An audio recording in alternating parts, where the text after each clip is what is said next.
Salut, salut.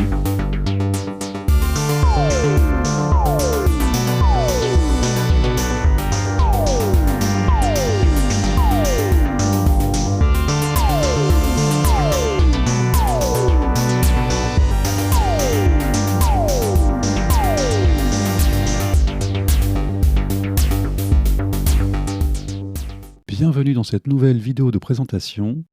Alors dans cette vidéo, nous allons évoquer un synthétiseur, un nouveau synthétiseur qui nous vient de chez Cherry Audio en Californie. Alors ils font très fort en ce moment, c'est le 3e synthétiseur qui sort en à peine un mois. Et pour ne pas faillir à la coutume, eh bien, il s'agit d'une réplique d'un synthétiseur mythique des années 80. Il a été fabriqué à la toute fin des années 70, mais commercialisé entre 80 et 83, si je ne m'abuse, commercialisé par Tandy, sous le nom Realistic. Et donc, c'était le Realistic MG1 ou même le Concertmate MG1. Et cette fois-ci, la version Cherry Audio va s'appeler Surrealistic MG1 Plus, comme c'est indiqué ici, ou Surrealistic MG1 Plus pour les francophones. Alors le Surrealistic MG1 Plus est très particulier puisqu'on a une partie qui va être mono, ici, mais ce synthé comporte également une partie poly avec 32 voix de polyphonie.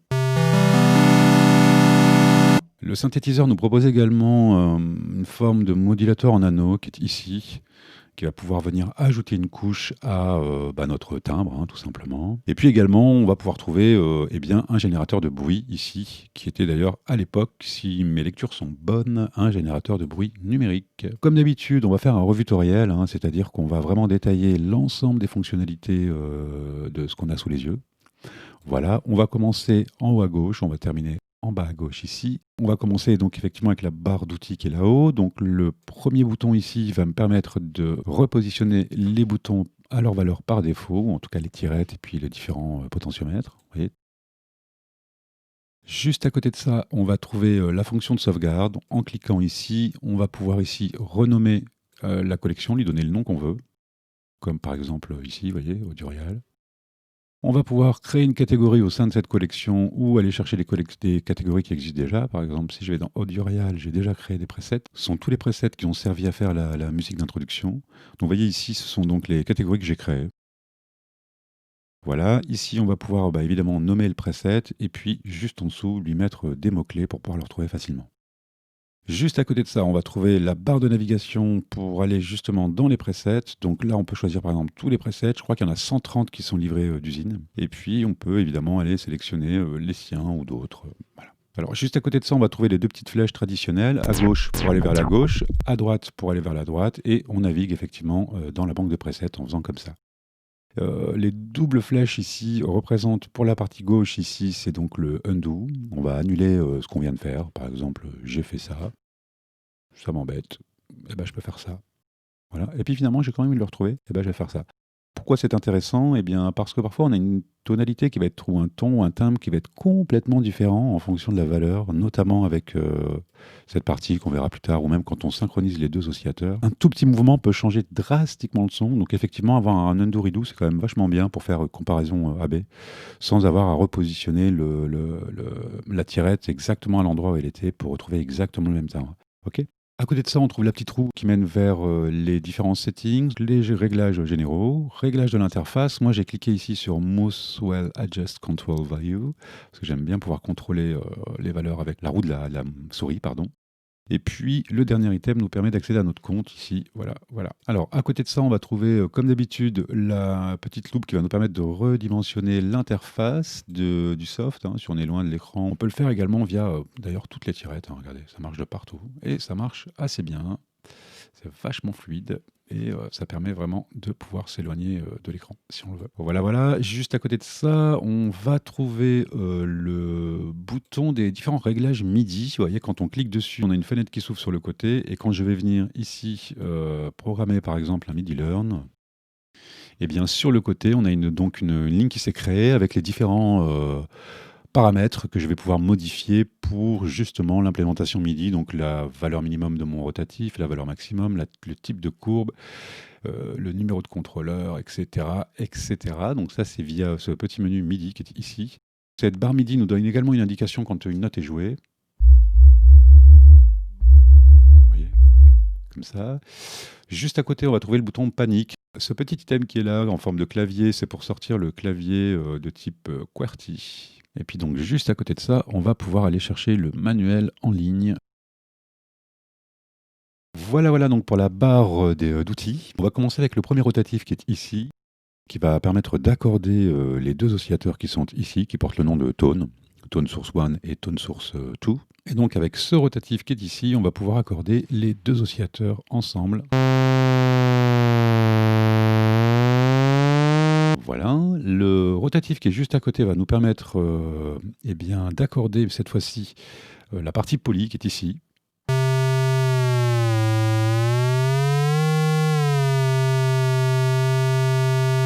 Alors juste à côté de ces deux rotatifs, on va trouver la section modulation. Donc tout en haut, on va trouver la forme d'onde de notre LFO. Donc triangle, carré ou aléatoire.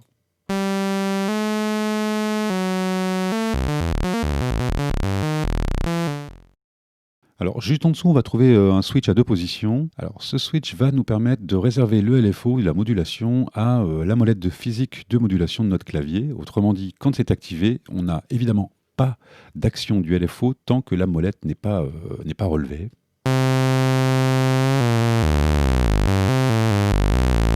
Donc là par exemple, je suis en train de relever la molette de mon clavier physique. Et là je vais la rebaisser.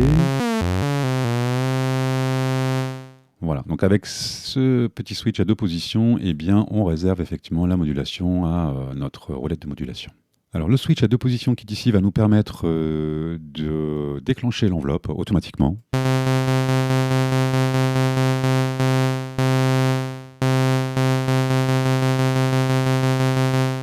Donc à la vitesse évidemment d'exécution du LFO. Juste en dessous, on va trouver justement la vitesse d'exécution de notre LFO. Hein.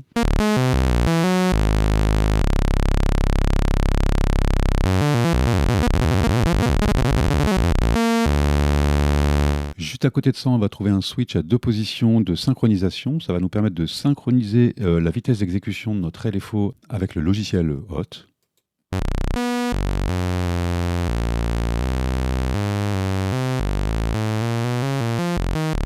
Juste à côté de ça, on va trouver la tirette de glissando.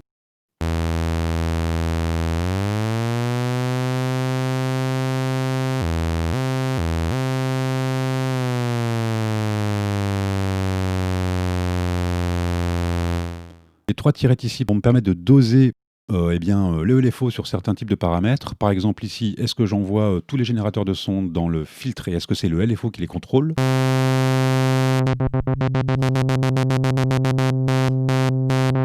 Juste à côté de ça, on va envoyer donc la section polyphonique dans le LFO. Donc on devrait normalement contrôler la hauteur de la section, ou en tout cas moduler la hauteur de la section polyphonique. On va voir ça tout de suite.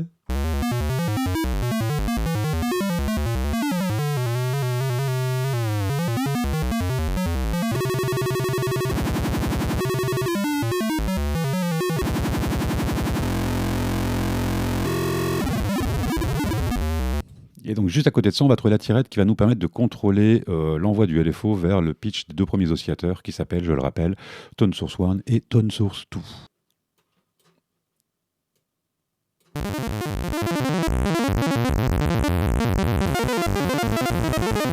Voilà pour la section modulation. Juste à côté de ça, et donc au centre de l'interface cerclée de rouge, on va trouver les deux Tone Source, donc Tone Source 1 et Tone Source 2. Alors en réalité, il s'agit d'oscillateurs, hein, mais d'après ce que j'ai pu lire, on a préféré appeler ça des Tone Source plutôt que des oscillateurs pour populariser un petit peu et démocratiser l'utilisation des synthétiseurs et ne pas réserver l'usage de nos chers synthés à une bande de geeks. Alors le tout premier en haut, avec la première tirette, va nous proposer de synchroniser le second oscillateur, donc sans synchronisation. On va tout de suite entendre qu'il y a effectivement un effet de phase. Alors attendez, on va enlever toutes les modules.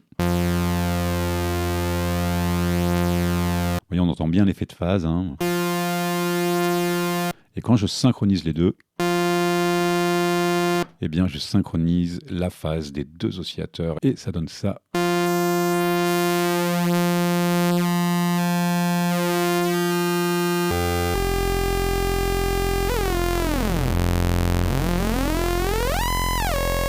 Voilà, voilà, donc ça c'est la fonction de synchronisation. Juste à côté de ça, la tirette à 3 positions ici va nous permettre de gérer bien la hauteur de notre oscillateur, hein, tout simplement.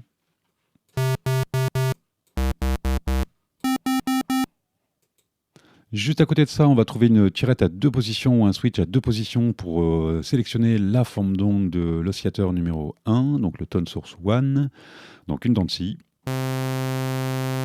et une carrée. On ne va pas pouvoir modifier la largeur d'impulsion de celle-ci. Alors en dessous de ça, on va trouver effectivement le tone source 2, qui est un petit peu différent du premier. Déjà, les formes d'onde ne sont pas les mêmes. On retrouve un triangle, mais ici, on a un pulse plutôt qu'une square. Hein. En haut, on a une forme d'onde carrée, et là, on a une impulsion. Donc, impulsion, ça va sonner comme ça par rapport à la carrée.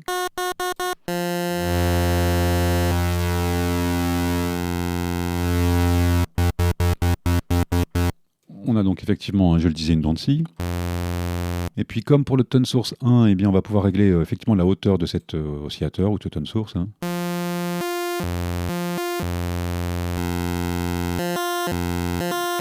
Voilà, et on va pouvoir détuner.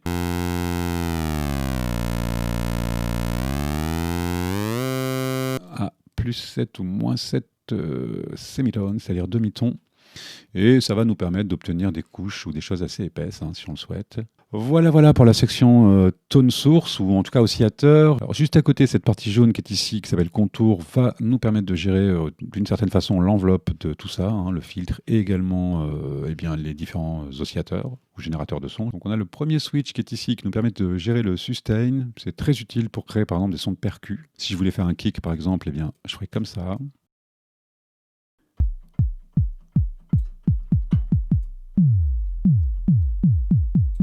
Et avec cette enveloppe, c'est quand même parfait.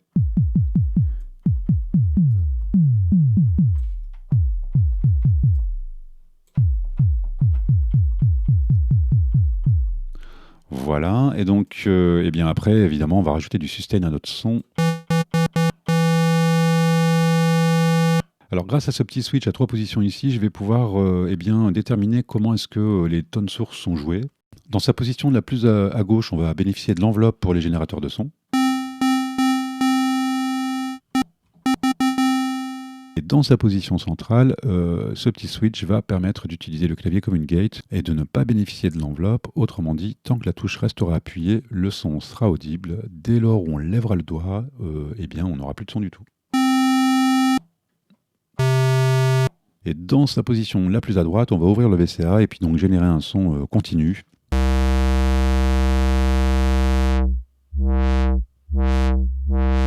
Alors juste en dessous, on va trouver la section filter. Alors, il s'agit d'un ladder filter 24 dB typique hein, de chez Moog. Le premier switch ici à 3 positions, c'est le suivi de clavier. Donc ici, on n'a pas du tout de suivi de clavier, c'est-à-dire peu importe la hauteur des notes qu'on joue, le filtre sera toujours ouvert de la même façon. Ici, on est à 50%, c'est-à-dire que plus on va jouer bas, plus le filtre sera refermé, plus on va jouer, plus le filtre sera ouvert. Et puis ici, ce sera le maximum, c'est la même action, mais au maximum, c'est-à-dire plus on va jouer bas, plus ça sera très fermé, et plus on va jouer haut, plus ça sera très ouvert.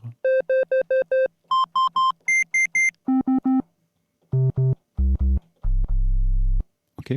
La première tirette de la section filter, finalement, c'est la fréquence de coupure de notre filtre.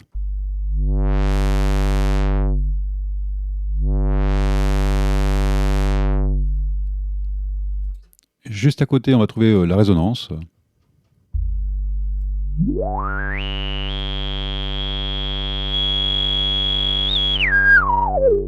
La troisième et dernière tirette de la section filtre va nous permettre de doser l'envoi de l'enveloppe vers le filtre.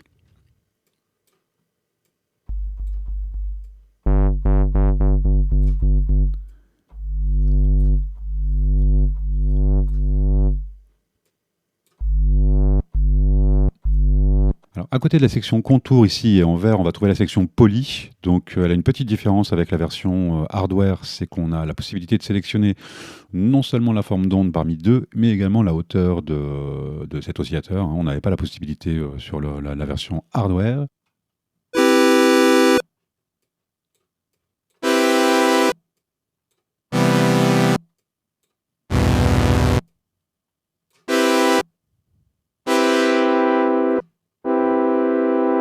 Voilà, Fort dommage quand même que la section poly ne puisse pas bénéficier de l'enveloppe, parce que du coup on a quand même des choses qui sont très très rêches. Alors juste à côté de ça, on va trouver le rotatif de volume, tout simplement. Ça va nous permettre de calibrer le pré-réglage. Voilà, la dernière section de la partie la plus haute de notre Surrealistic MJ1 Plus, c'est la section mixeur. Chaque section indépendante aura évidemment sa tirette dédiée. On y trouve, je le disais tout à l'heure, un générateur de bruit.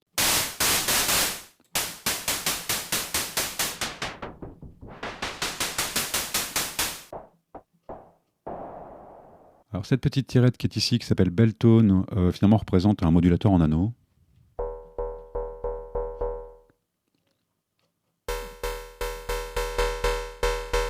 Oui, donc c'est impeccable pour obtenir ce type de sonorité très métallique. On a vu tout à l'heure qu'il était très dépendant effectivement du réglage des deux générateurs de tons, hein, les tone source 1 et tone source 2.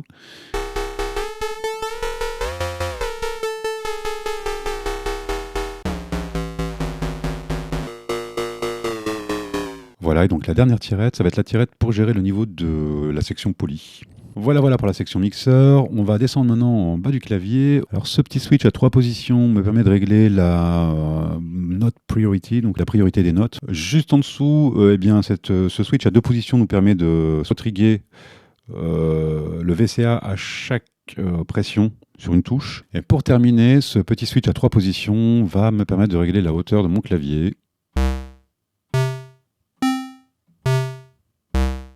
Eh bien écoutez, je pense qu'on a fait le tour hein, pour la présentation de ce nouveau synthétiseur de chez Cherry Audio, donc le Surrealistic MG1 Plus ou Surrealistic MG1 Plus.